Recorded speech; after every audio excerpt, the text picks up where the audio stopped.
Oi, tudo bom? Eu sou a Ana, a gente está no dia 73 de leitura e eu vou ler Juízes 4, 5 e 6. Então vamos lá, pega a sua biblinha ou vai ouvindo, melhor do que ouvir besteira. Às vezes é resposta de oração, não é mesmo? Então vamos lá, ó.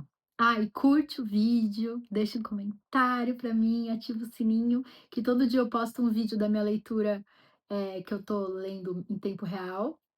E no final do dia, que aí são esses vídeos, eu posto 3 vídeos, cada vídeo são 3 capítulos, dos que eu já li antes de eu montar o canal.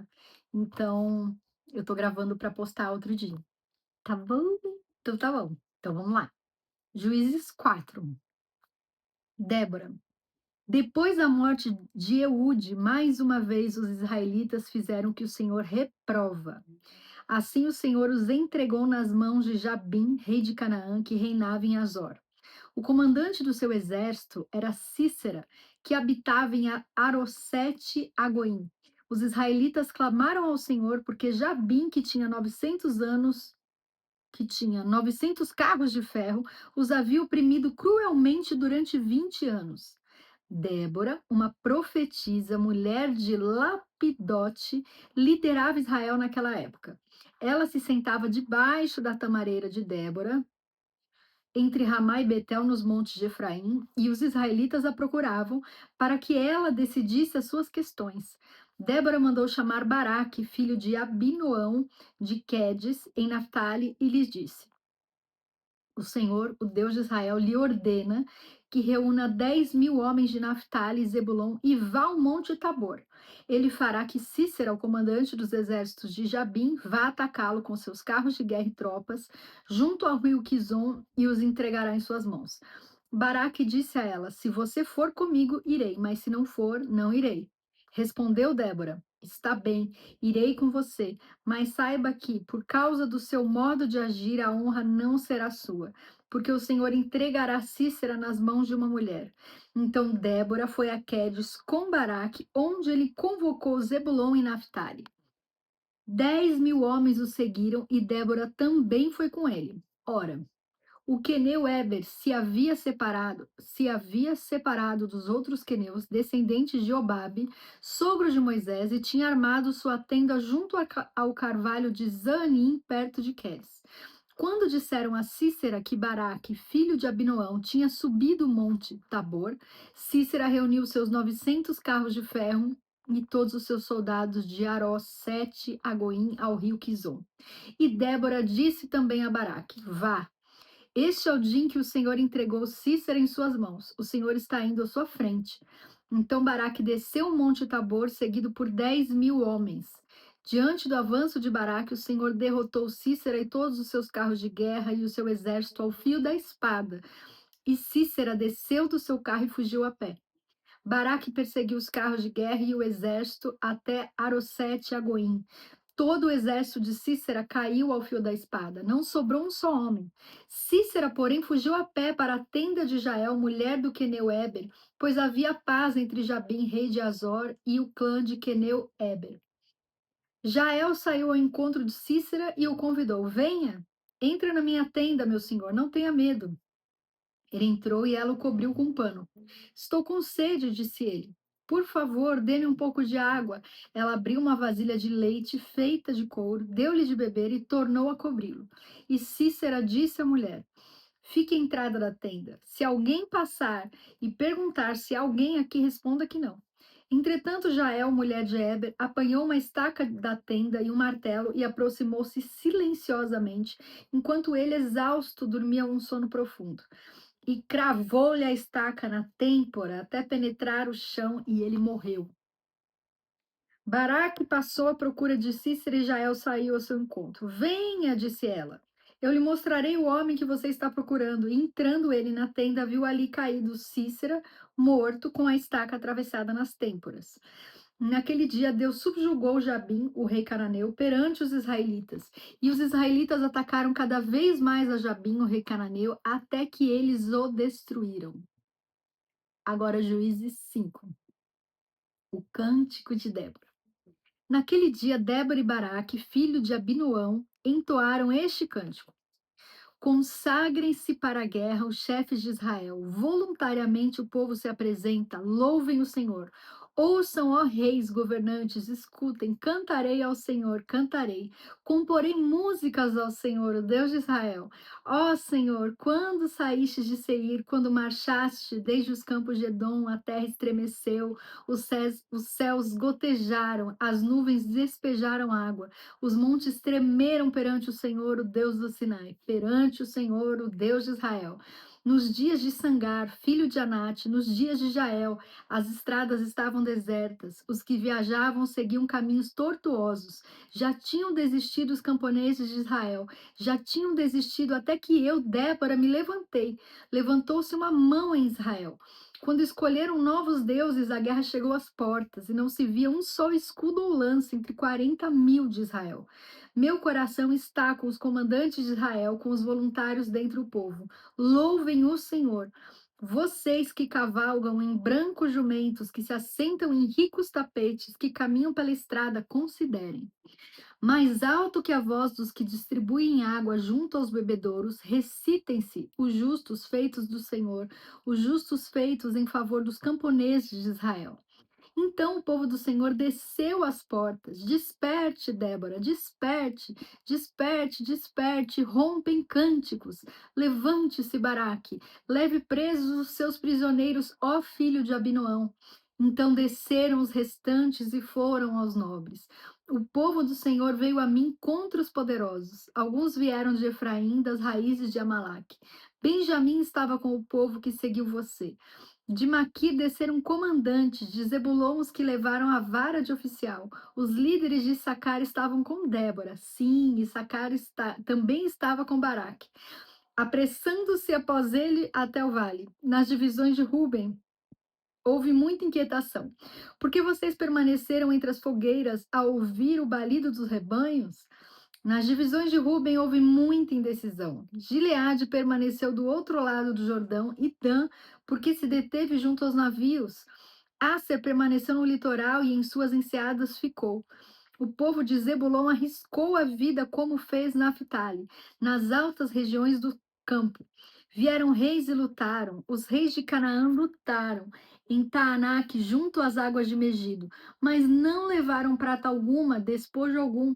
Desde o céu lutaram as estrelas, desde as suas órbitas lutaram contra Cícera. O rio Quizon os levou, o antigo rio, o rio Quizon. Avante, minha alma, seja forte. Os cascos dos cavalos faziam tremer o chão, galopavam, galopavam os seus poderosos cavalos.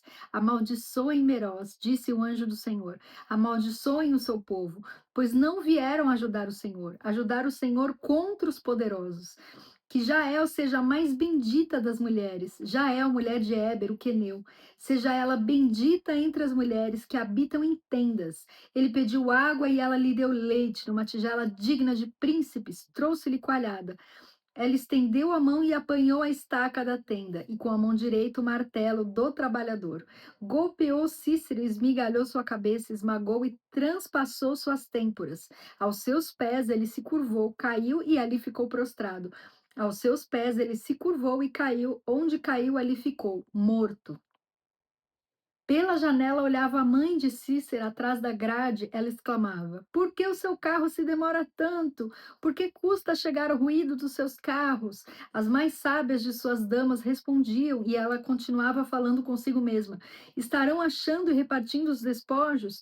Uma ou duas moças para cada homem, roupas coloridas como despojo para Cícera, roupas coloridas e bordadas, tecidos bordados para o meu pescoço, tudo isso como despojo? Assim pereçam todos os teus inimigos, ó Senhor, mas os que te amam sejam como o sol quando se levanta na sua força. E a terra teve paz durante 40 anos. Que coisa linda! Agora, Juízes 6, Gideão. De novo, os israelitas fizeram o que o Senhor reprova. Deus. E durante 7 anos eles os entregou nas mãos dos midianitas. Os midianitas dominaram Israel. Por isso os israelitas fizeram para si esconderijos nas montanhas, nas cavernas e nas fortalezas. Sempre que os israelitas faziam as suas plantações, os midianitas, os amalequitas e outros povos da região a leste deles as invadiam. Acampavam na terra e destruíam as plantações ao longo de todo o caminho até Gaza e não deixavam nada vivo em Israel, nem ovelhas, nem gado, nem jumentos. Eles subiam trazendo seus animais e suas tendas e vinham como enxames de gafanhotos. Era impossível contar os homens e os seus camelos. Invadiam a terra para devastá-la. Por causa de Midian, Israel empobreceu tanto que os israelitas clamaram por socorro ao Senhor. Quando os israelitas clamaram ao Senhor por causa de Midian, ele lhes enviou um profeta que disse: Assim diz o Senhor, o Deus de Israel: Tirei vocês do Egito, da terra da escravidão. Eu os livrei do poder do Egito e das mãos de todos os seus opressores. Expulsei-os e dei a vocês a terra deles. E também disse a vocês: Eu sou o Senhor, o seu Deus. Não adorem os deuses dos amorreus em cuja terra vivem, mas vocês não me deram ouvidos. Então o anjo do Senhor veio e sentou-se sobre a grande árvore de Ofra, que pertencia ao Abiesrita Joás. Gideão, filho de Joás, estava malhando o trigo num tanque de prensar uvas para escondê-lo dos midianitas. Então o anjo do Senhor apareceu a Gideão e lhe disse: O Senhor está com você, poderoso guerreiro. Ah, Senhor, Gideão respondeu: Se o Senhor está conosco, por que aconteceu tudo isso? Onde estão as suas maravilhas que os nossos pais nos contam quando dizem: Não foi o Senhor que nos tirou do Egito? Mas agora o Senhor nos abandonou e nos entregou nas mãos de Midian. O Senhor se voltou para ele e disse: Com a força que você tem, vá libertar Israel das mãos de Midian. Não sou eu quem o está enviando? Ah, Senhor, respondeu Gideão. Como posso libertar Israel? Meu clã é o menos importante de Manassés e eu sou o menor da minha família. Eu estarei com você, respondeu o Senhor. E você derrotará todos os midianitas como se fossem um só homem. E Gideão prosseguiu: Se de fato posso contar com o teu favor, dá-me um sinal de que és tu que estás falando comigo. Peço-te que não vás embora até que eu volte e traga a minha oferta e a coloque diante de ti. E o Senhor respondeu: Esperarei até você voltar. Gideão foi para casa, preparou um cabrito e com uma arroba de farinha fez pães sem fermento. Pôs a carne num cesto e o caldo numa panela, trouxe-os para fora e ofereceu-os a ele sob a grande árvore. E o anjo de Deus lhe disse: Apanhe a carne e os pães sem fermento, ponha-os sobre esta rocha e derrame o caldo. Gideão assim o fez. Com a ponta do cajado que estava em sua mão, o anjo do Senhor tocou a carne e os pães sem fermento. Fogo subiu da rocha, consumindo a carne e os pães, e o anjo do Senhor desapareceu. Quando Gideão viu que era o anjo do Senhor, exclamou: Ah, Senhor soberano! Viu o anjo do Senhor face a face. Disse-lhe, porém, o Senhor: Paz seja com você, não tenha medo, você não morrerá. Gideão construiu ali um altar em honra ao Senhor e lhe deu este nome: O Senhor é paz. Até hoje o altar está em Ofra dos Abiesritas. Naquela mesma noite o Senhor lhe disse: Separe o segundo novilho do rebanho de seu pai, aquele de 7 anos de idade. Despedace o altar de Baal, que pertence a seu pai, e corte o poste sagrado de Aserá, que está ao lado do altar. Depois faça um altar para o Senhor, o seu Deus, no topo desta elevação. Ofereça o segundo novilho em holocausto com a madeira do poste sagrado que você irá cortar. Assim, Gideão chamou 10 dos seus servos e fez como o Senhor lhe ordenara. Mas, com medo da sua família e dos homens da cidade, fez tudo de noite e não durante o dia. De manhã, quando os homens da cidade se levantaram, lá estava demolido o altar de Baal com o poste sagrado ao seu lado, cortado e com o segundo novilho sacrificado no altar recém-construído. Perguntaram uns aos outros: Quem fez isso? Depois de investigar, concluíram: Foi Gideão, filho de Joás. Os homens da cidade disseram a Joás: Traga seu filho para fora, ele deve morrer, pois derrubou o altar de Baal e quebrou o poste sagrado que ficava ao seu lado. Joás, porém, respondeu à multidão hostil que o cercava: Vocês vão defender a causa de Baal? Estão tentando salvá-lo? Quem lutar por ele será morto pela manhã. Se Baal fosse realmente um deus, poderia defender-se quando derrubaram o seu altar. Por isso, naquele dia, chamaram Gideão de Derrubaal. Não, desculpa. Jerubaal, que é para derrubar o Baal, né? Jerubaal, dizendo que Baal dispute com ele, pois derrubou o seu altar. Nesse meio tempo, todos os midianitas, amalequitas e outros povos que vinham do leste uniram os seus exércitos, atravessaram o Jordão e acamparam no vale de Jezreel. Então o Espírito do Senhor apoderou-se de Gideão e ele, com toque de trombeta, convocou os abiesritas para segui-lo. Enviou mensageiros a todo Manassés, chamando-os às armas e também a Asser, a Zebulon e a Naphtali, que também subiram ao seu encontro. E Gideão disse a Deus: Quero saber se vais libertar Israel por meu intermédio, como prometeste. Vê, colocarei uma porção de lã na eira. Se o orvalho molhar apenas a lã e todo o chão estiver seco, saberei que tu libertarás Israel por meu intermédio, como prometeste. E assim aconteceu. Gideão levantou-se bem cedo no dia seguinte, torceu a lã e encheu uma tigela de água do orvalho. Disse ainda Gideão a Deus: Não se acenda a tua ira contra mim. Deixa-me fazer só mais um pedido. Permite-me fazer mais um teste com a lã. Desta vez, faze ficar seca a lã e o chão coberto de orvalho. E Deus assim fez naquela noite. Somente a lã estava seca, o chão estava todo coberto de orvalho. Ai, que lindo! Então tá bom, gente. Até o próximo vídeo. Curte, compartilha, deixa comentário. Até o próximo vídeo. Fica com Deus.